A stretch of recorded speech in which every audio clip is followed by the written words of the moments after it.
What's up, Smite fans? It's Wraithyn here with a quick how-to play for Mr. Erlang Shen, which I believe is one of the most broken gods in the jungle right now. We're going to get through this quick so you guys can get out there and start bopping heads with him.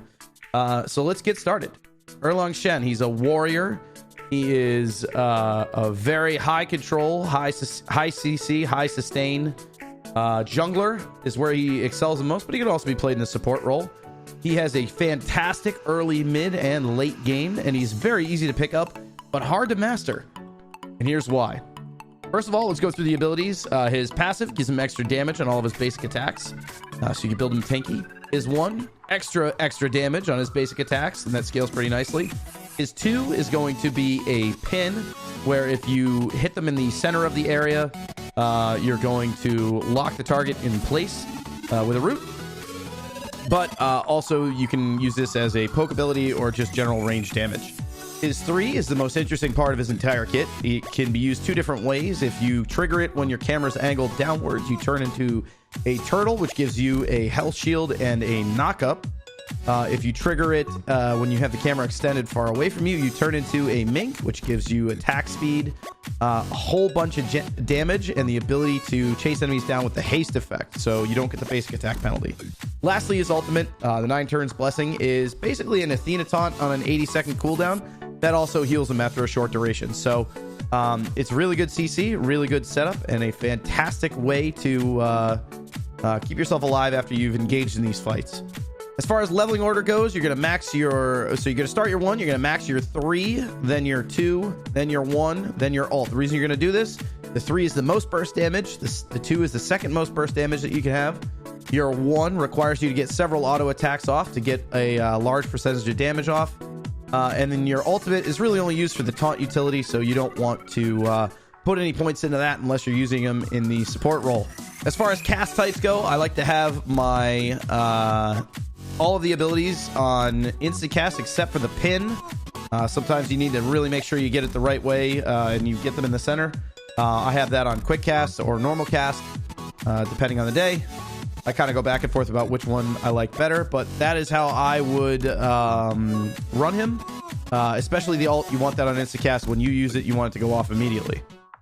As far as items go, in the jungle, you're going to start Assassin's Blessing, Tier 1 Crusher, and then 1 health, 1 multi-pot. You want to pop these immediately as you start fighting, or right before you start fighting, so you get the HP 5 during your fight. You're going to want to start the Blink Relic and get beads afterwards, pretty much every single time you play them. Your build order is going to be, after you do your start, you're going to finish Talaria Boots. Then you're going to finish the Crusher, Stone Cutting Sword, Void Shield, Uncule or Unsile, and then you have an option for a flex item. I like to go Ichaival if I'm ahead, Spirit Robe if I'm behind, Magi's Cloak if they have a lot of CC, or Mantle of Discord if I'm ahead and I need to be tanky. For the boots, I typically go Bloodforge just so I can keep rolling after I get a couple of kills. Gives you a little bit of lifesteal. Just an all-around great item if you make it that far into the game. All right, guys, now that we have our builds all set, I'm going to show you a couple of different combos that you can use when you are ganking. So we're just going to imagine that this Ra here is on the other side of a wall. I'm rolling up. I've got my blink. He's in the mid lane.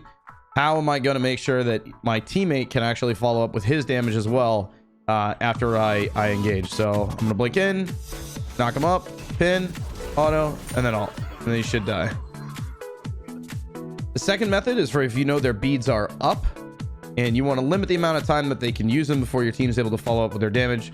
What I'm going to do here is I'm going to blink, ult directly into the knockup, and then pin the damage, and then auto them down.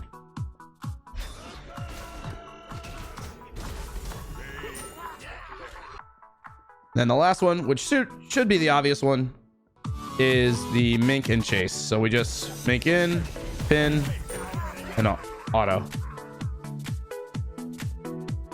You want to do another real example? Just how you would utilize the knockup. Remember, you want to cancel the turtle with a right click right as you go underneath your target so you can turn and burn and do damage. You don't want to ever ride it all the way out. As soon as you're done knocking up, cancel your dash. Ready? Here we go.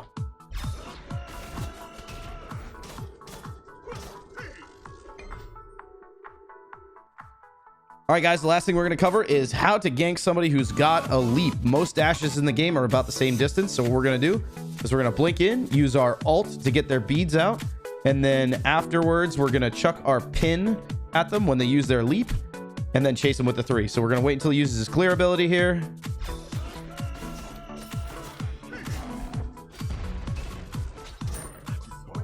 And he's dead. Well, that's about it for the high-level rundown of my favorite god, Erlang Shen. Make sure you guys try him out in the jungle. Try my build. Mess around with it for whatever works for you, but that's pretty much how you play him. If you like what you saw here, be sure to subscribe and leave a comment below if this helped you out. Thanks, everyone. See you on the next video.